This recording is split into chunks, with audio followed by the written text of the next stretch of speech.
Good morning, good afternoon, good evening, or rather, good day to all of you. This is Chris from Instacoins bringing you the podcast Crypto Today and Tomorrow, hosted, of course, by Instacoins. Today, for episode 5, we are going to introduce Nick Price. Nick is the co founder of dot audiences, which is quite an interesting, it's quite an interesting topic to discuss today, especially in relation to what we have discussed over the past 4 episodes so far.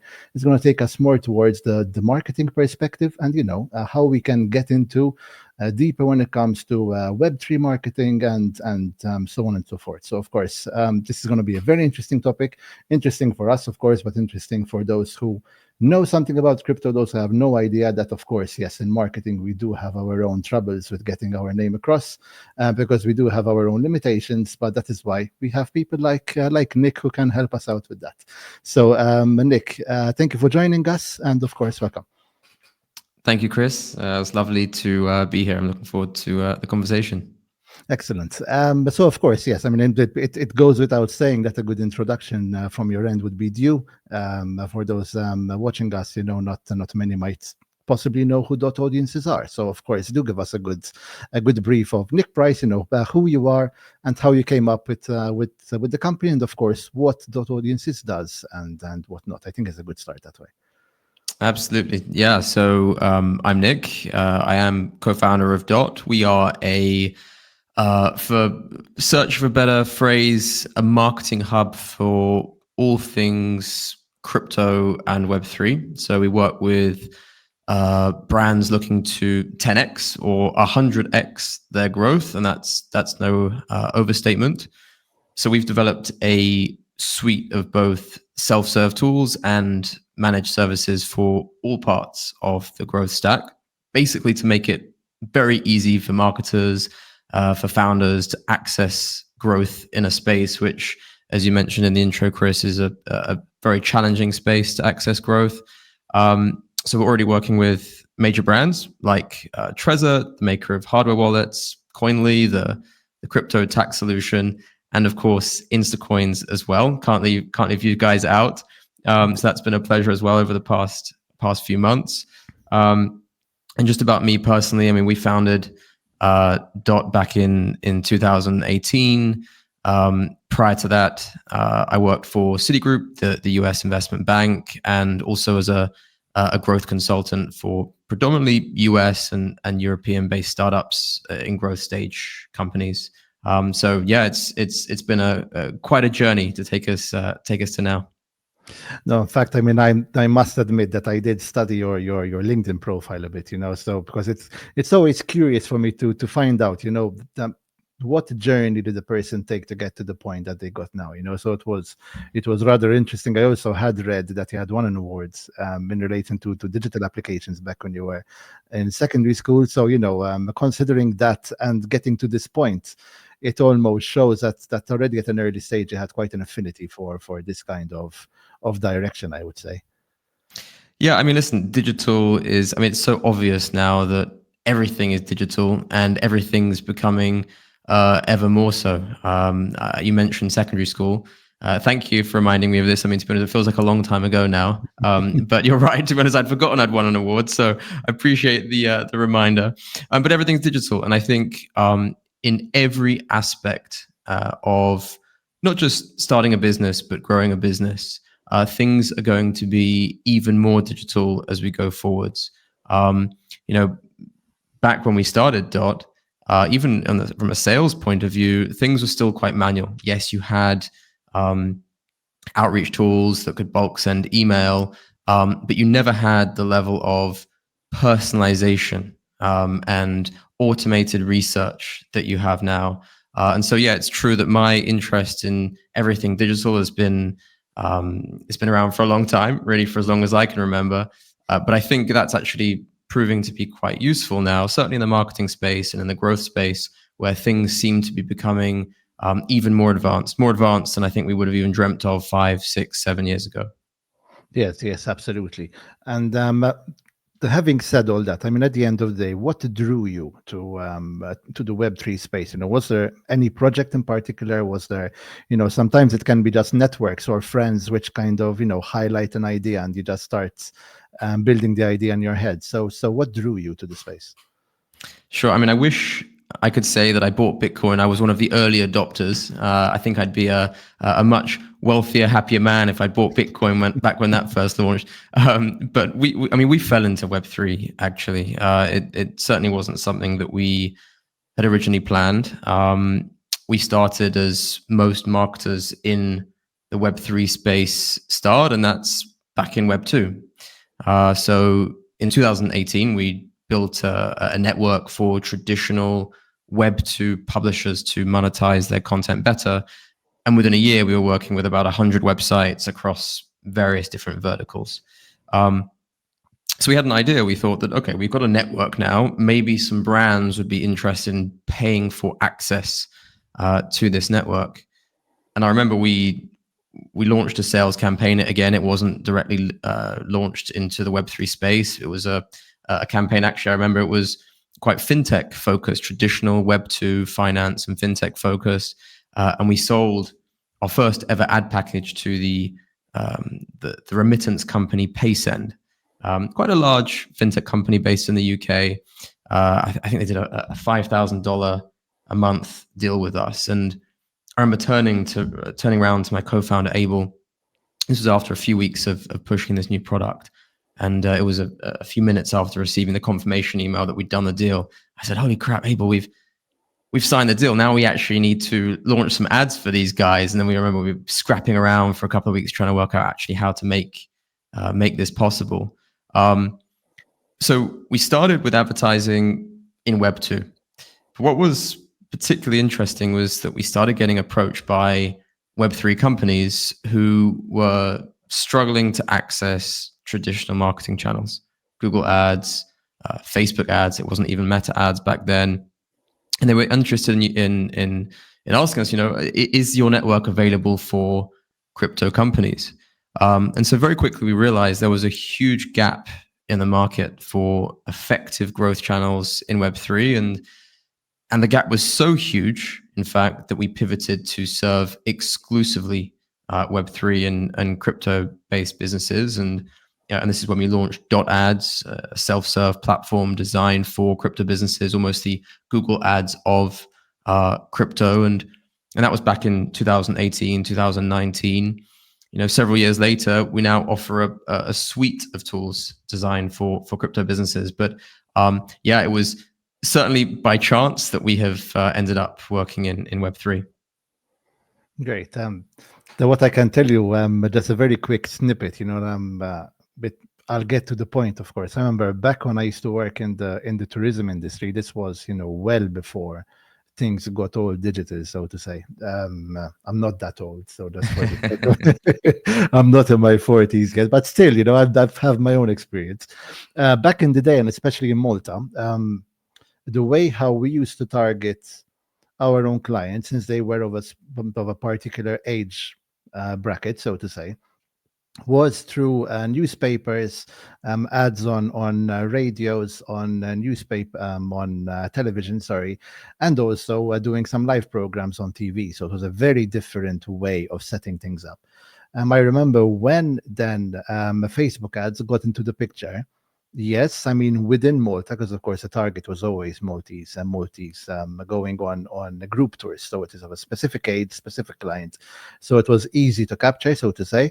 So that was fine with getting those ads done. But of course, when then I moved, from tourism to crypto, and I started seeing, like the complications with having to get certain ads done, even if it is just a YouTube video, if you want to boost it, if it's a post on Instagram, you have to pay attention. You can get flagged; it can affect your whole profile.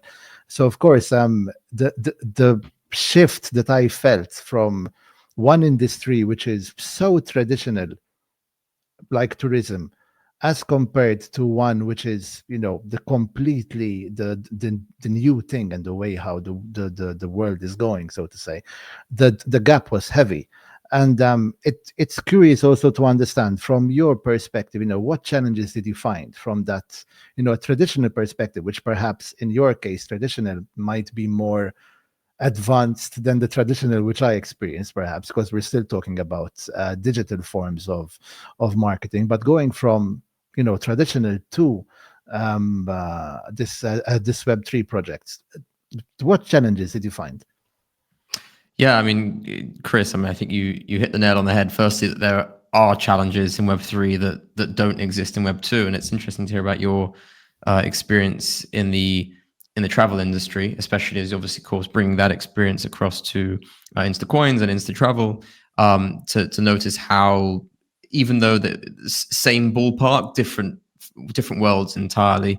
I think there are many challenges, quite honestly. I think the most obvious is that for any marketer, founder, growth hacker, the first thing that these guys want to do when they jump into the hot seat, they have some funds, they have a great product, they have a flashy landing page, is they want to put some money into Google Ads or Meta Ads. So the availability or access to traditional growth channels, traditional marketing services, the realities couldn't be more different for a marketer sat in Web 2 than compared to Web 3.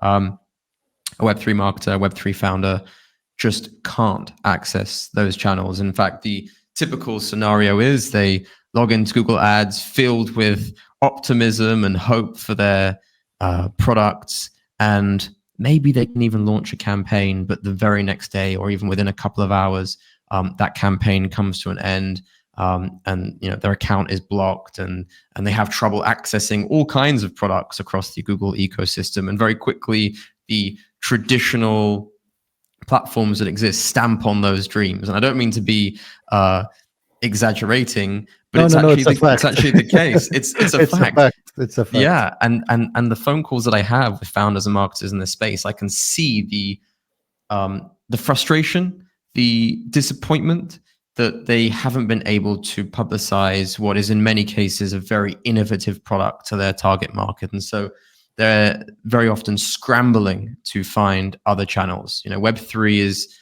from a marketer standpoint, quite a nightmare. So firstly, access traditional services, I think, is the obvious one. And that's very closely linked to privacy. So let's imagine you can even get onto these Web2 traditional growth marketing channels. Many crypto users, just audiences, are very privacy sensitive. So as you know, from now working within Web3 for many years, many are using the Brave browser, where cookies are obviously not allowed, where UTM tracking, so the UTM snippets for analytics tracking is cut off from the end of URLs. And by the way, a lot of this stuff also happens on the Safari browser, so anyone using an iOS device. But essentially, privacy is a big deal globally in general, but an even bigger deal when it comes to crypto. And so tracking users, understanding what is performing for your campaigns, I mean, these are huge hurdles that marketers need to overcome. So firstly, access traditional channels. Secondly, understanding what your audiences want, what they're reacting to. These are the core principles, and we haven't even talked about other areas of crypto which I think are obvious, like volatility. Right? There are some good times in crypto, and we've all lived through them. Some bad times in crypto, we've all lived through those as well. Bad times, FTX. That was a massive one for the industry, and I remember speaking with many of our clients about their marketing campaigns, and there was so much fear that this was the end of crypto. Fast forward to, where we are, to November 2024. We're talking about Trump trades, right? Donald Trump comes to power. We've got the I should say the SEC chair, Gary Gensler, about to resign, or I'm not sure if maybe he has resigned already, and Bitcoin's through the roof. And so volatility is a huge thing. Interest is a huge thing. And it's just scratching the surface. So I think you asked me about the challenges that Web3 marketers, co-founders face. there are loads of them. I mean, take your pick, basically, Chris. No, of course. I mean, at the end of the day, with crypto, yes, it is something which I have learned that the challenges they knock on our doors every day, be it in whatever form. To be honest, it can be even as simple as compliance, which sometimes as comes also. Changes happen as well. So it is an evolving industry. And when it is an evolving industry, the challenges are never dull. There are always new challenges. If you adapt to something the following day, you have to adapt to something new because it quickly evolves. So I can imagine it even from your end. As soon as you get the whole picture of something, the probability is that by the following week you need to start looking at it again because there can be some possible changes. So of course it Absolutely. it can be definitely very challenging. What I can mention from when we communicated and we started using your services, we've used you for a few different options. The latest one being, for example, that we had a program which we managed to get posted on over 200 websites, which was something which we were very happy with. So it was a launch of a bonus campaign for our retail sector, so to say, which got to over 200 articles. Which of course this is a service which you can provide, and you can also promise even larger take ups on different websites than the ones that we got, based of course on the option that one chooses to take. So in that case, I don't know if you'd like to perhaps go through, your main product solutions. I'm sure that perhaps you have a favorite one. You have one which is it's something which I think we all have, that we have our baby within our job, so to say. There's a particular product or service which we created, we thought up, which is really doing well, and no matter what, it always serves us well, so to say. So if you'd want to share, of course, these different options which you have, for whoever is hearing us, I'm sure that they'd like to hear these. Yeah, so we try not to play favorites, Chris, but There's we try always a not. favorite. There's always a favorite. I'd say there is a first. There is a first, and Okay. the first, of course, is dot ads. Right, that is possibly our biggest product. It's certainly the longest running, and that's the product, the tool, the service. It's a self-serve service that I've been mentioning so far. It's what we like to describe as the Google Ads of crypto. So for those marketers and growth founders who have been struggling to access Meta ads, struggling to access Google Ads, and are scrambling around trying to find an option, dot ads is usually the first place that they go to. It's an ad network which offers incredible targeting. It offers incredible retargeting for crypto and Web3 specific audiences globally. At last count, we had over 300 premium crypto sites plugged in. We had 175 million monthly readers that you can tap into. So very powerful product, loads of analytics there. So for the data focused amongst us, the data analysts, you can get your juice out, understand what is working well, what isn't. So dot ads, if you want a favorite, it could be mine, but I promise the others I wouldn't say that. But dot ads for sure is our first product, and that's been running since 2018, and obviously been building on that every year. Outside of advertising, really the other products for us followed a bit of a natural journey, and they were created by demand. We noticed that the same people who were looking for ads were also looking for PR, were also looking to boost their social medias, were also looking for influencer management, etc., and etc. So we built a host of other products, and now instead of being dot the ad network, we like to call ourselves dot the growth hub. So our other products, dot crypto newswire, and this is a product, as you were mentioning, Chris, that you guys have used at Instacoins. This product is, in my view, maybe I'm biased, the very best product for crypto businesses looking to absolutely smash their crypto PR needs, get their brand, get their news, get their backlinks on premium sites in the space, get to number one on Google News, massively improve the SEO in one very affordable, fast solution. So .newswire, .crypto newswire is, again, in my view, the best PR solution available out there for crypto businesses. Our third product is called Social Boost. Again, Chris, you guys at Instacoins have tapped into Social Boost. It's designed to increase the number of quality Web3 followers of your social channels. Now, we know that social following is a real important asset to have for any business. We also know it's incredibly hard to grow followings in an ultra organic way, in a very fast way. And so this product is actually designed to turbocharge the experience, increase numbers of followers across your social channels, Telegram, Discord, etc. So very, very powerful. That's number 3. We've got 6, so bear with me. We have a product called Reddit Scan. Now, Reddit Scan is, again, phenomenal. We love organic strategies. We also know that organic strategies take time. Reddit is full of incredible conversations about everything crypto, whether you are a traditional crypto exchange, whether you're a travel solution, whether you're a metaverse type of experience, whether you're a GameFi project. Conversations happen on Reddit that you should probably be a part of, either users who are complaining about your competitors or perhaps looking for other solutions.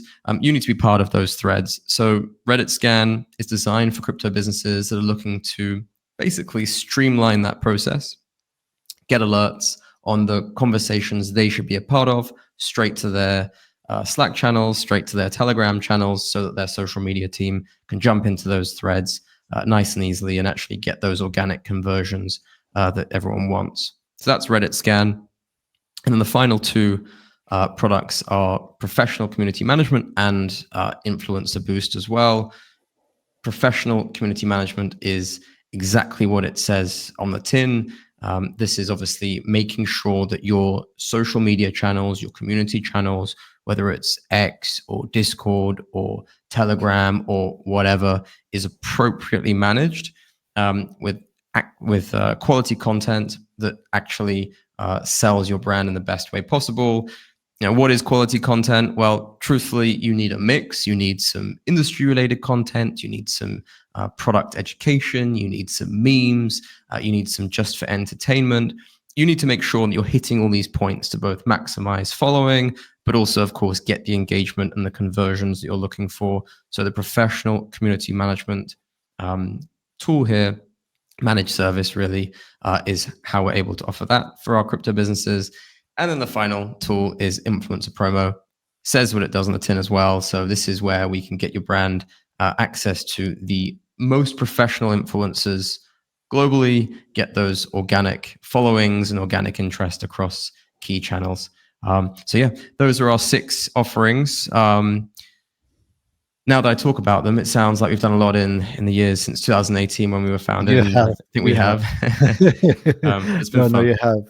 It's nice and vast also. It's a vast experience. It's not just targeting one way of seeing things, but it's really vast. So yes, you should absolutely be proud of what you have achieved in 6 years, and we'd be quite curious to see also what you managed to achieve over the following years, because I'm sure that you have projects which you're studying. No businesses sit down and wait. We're always trying to plan something new. So I'd be quite curious to learn eventually, what else you will come up with.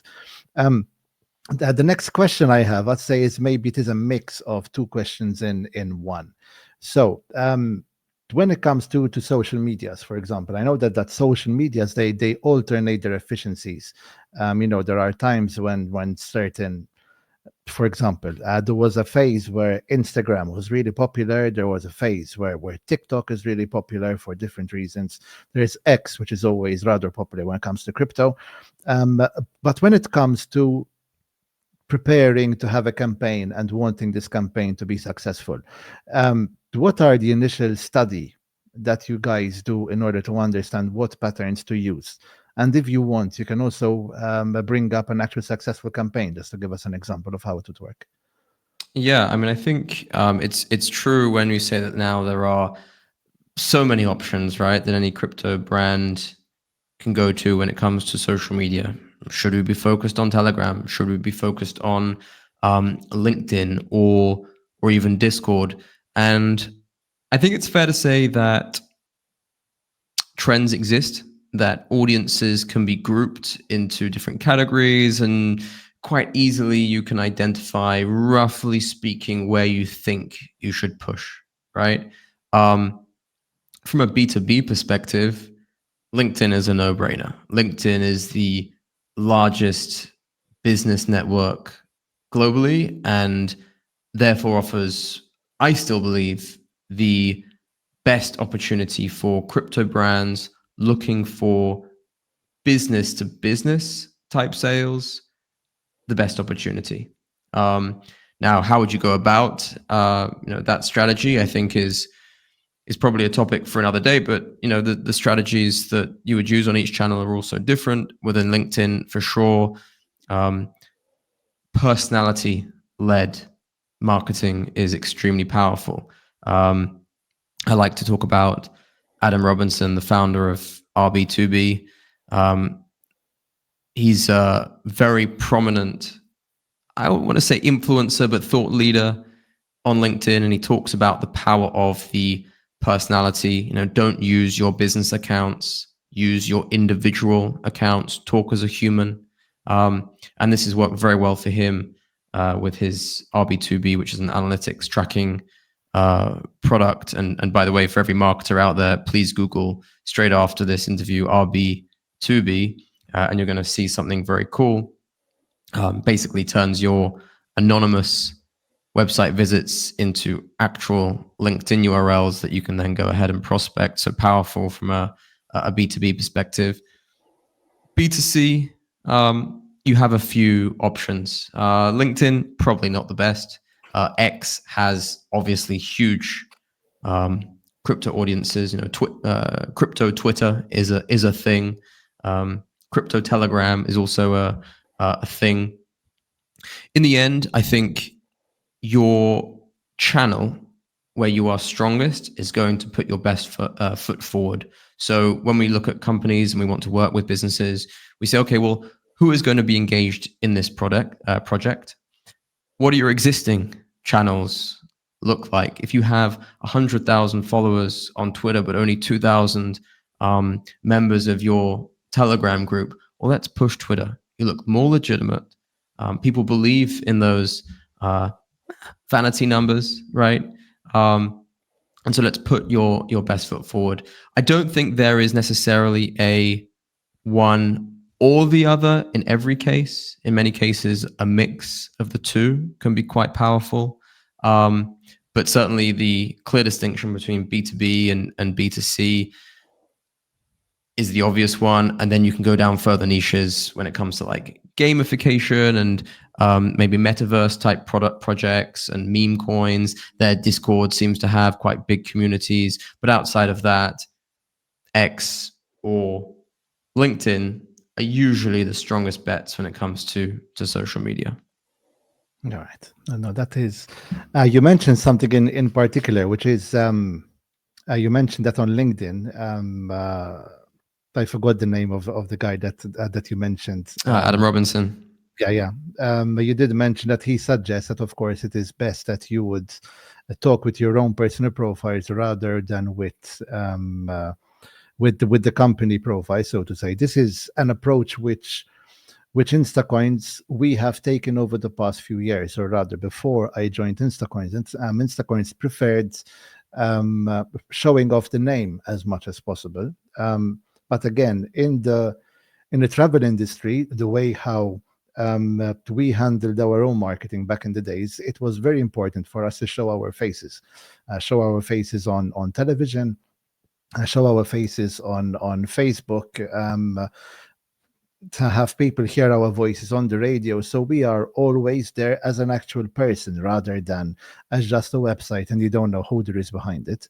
And in fact, one of the reasons why we wanted to start this podcast was that we can start putting faces to names, and that Instacoins is being represented by actual people, physical people with names, with opinions, with backgrounds, and this was something which we are working very hard on trying to show ourselves that Instacoins is not just, we're not hiding behind the website, but we are, we're human beings. We're a bunch of friends, because at the end of the day, the way how we work together, the relationship which we have at work, that is how I refer to us. We're just a bunch of friends who have known each other for quite a while, be it the marketing team, we've known each other for 11, 12 years, be it with management. One of the guys, I've known him for 18 years, so it is a very nice thing to show these things to people, because also people will validate and value the fact that,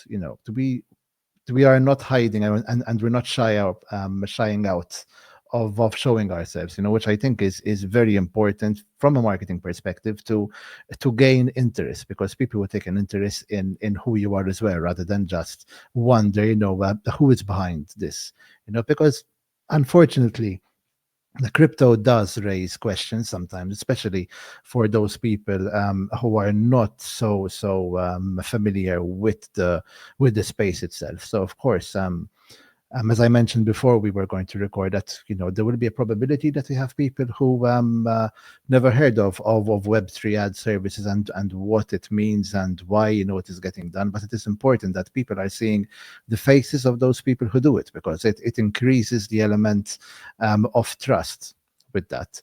Now, mentioning the element of trust, when it comes to community building, you also need a good element of trust, because it's not easy to get some good community building done. What approach would you take in this case? I mean, of course, apart from the ads which you mentioned before, are there other ways how you would suggest how you can grow this community, basically? Yeah, great question. Quite honestly, community building is, should we say, the biggest dark art that is out there. We all know it's relevant and important and powerful. Yet there is no one way to grow a community, and it links to, as you mentioned, the last point, which was founder-led personalities, or personality-led marketing more broadly. How do we get our name out there, get our brand out there in a way which is sustainable and can allow for organic conversions in the way that we want? Because anyone can put money behind advertising, very costly. So the alternative is community building. I think at some level there is, should we say, a thin veneer of legitimacy that can come from just the high level numbers on your profile, right? And I say thin veneer, but I think an important thin veneer. So someone arrives at your page and you have 10 followers. What is the likelihood that that person is actually going to think that you are a well-established business, worth following themselves, worth clicking on the link, worth registering? Pretty low, right? It's like the first hurdle that you have to get past. How many followers do you have? Do you have content? These are like the very basic questions that someone who is arriving at your page will subconsciously ask.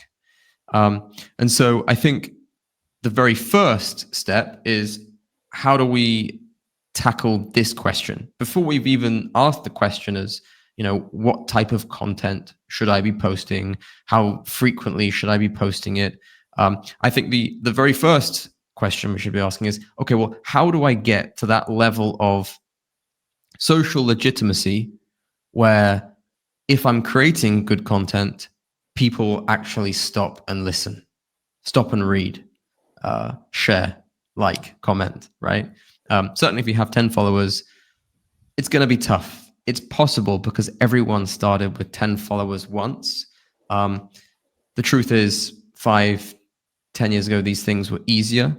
Now it's if you're embarking on a pure organic strategy, the time that you need to build organic followings can be quite lengthy, talking not just months, but in many cases, years.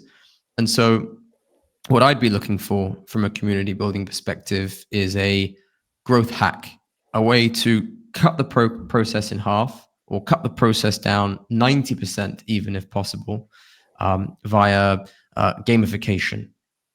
And Social Boost, a product that we launched here at Dot, is actually designed just for that. It runs social competitions where, in order to take part, you have to follow accounts. You have to connect your Web3 wallet, ensuring that you are a valid Web3 individual in the space. Now, we make this service available to brands who are looking to get that level of legitimacy to even have their potential prospects consider quality content that they are putting out. And so, very powerful tool.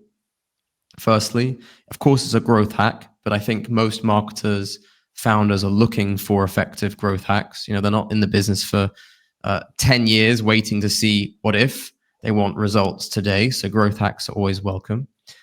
So gamification, competition, and obviously our Social Boost .ad Social Boost product is designed for this. I think that would be step one. Step two is probably everything you have heard about community building. Step two is, how can we create content that is truly valuable, truly informative, or truly entertaining? Entertainment's great. Everyone loves a meme, right? So this is where you need to have content producers that know their stuff, right? It's a very hard thing to outsource many aspects of a marketing stack, of a growth stack, sales, BD roles, emailing. You can very often outsource, whether it's to an AI tool nowadays or to a team of BDs or growth people in foreign countries. These things are possible, but quality content where you can tell that this person has a real grasp of the challenges, that's a very hard thing to outsource. And it also, if you can do it right, sets your business apart from so much of this AI generated content that is out there. So many of the businesses that are doing this badly. 10 ways we can improve our SEO. And if you type that into Google, I'm sure you'll get 1,000 AI generated articles on that, right? So quality content, I think, is always going to be a part of community building. And for this, what you want is you want to hit certain different categories. You want to talk about your product. And I think the obvious area to push is your product. My product can do this. Our product can do that. You want to have maybe 20, 25% of your content focused on product education. But you're going to need to talk about the industry. You're going to need to tap into those topics of virality. What are the most trending hashtags on X this week? Have you written a post related to crypto? Have you written a post about it? So you really need to have a quality mix of content that, yes, talks about your product, but also taps into the potential virality of those platforms. Not easy things to do, quite honestly. That's the second pillar, I would say, in community building. The third and the final important one for me is being involved in the threads, right? It's not just producing content, it's actually engaging with that community. Again, this is a hard thing to do if you don't have any idea what this community is about, if you don't have a goal, if you're not actively engaged in this community. So it's, again, a very hard thing to outsource properly. It can be done, but quite challenging, I would say. But it's to be in the threads. It's to address concerns of your clients, of your prospects, but also, I would say, the prospects and clients of your competitor companies. If you can be in those threads, you can name drop organically, you're going to find that you're going to be able to build those followings that you are hoping for in a shorter space of time. So yeah, with these three pillars, hacking the veneer, the numericals, the followers, producing great, informative, educating content, entertaining content, and three, being in the threads. I think these are the pillars that you need to really tackle if you're going to build sustainable, high quality communities that are actually going to convert for you. Because I think that's the goal at the end Of of course. the day.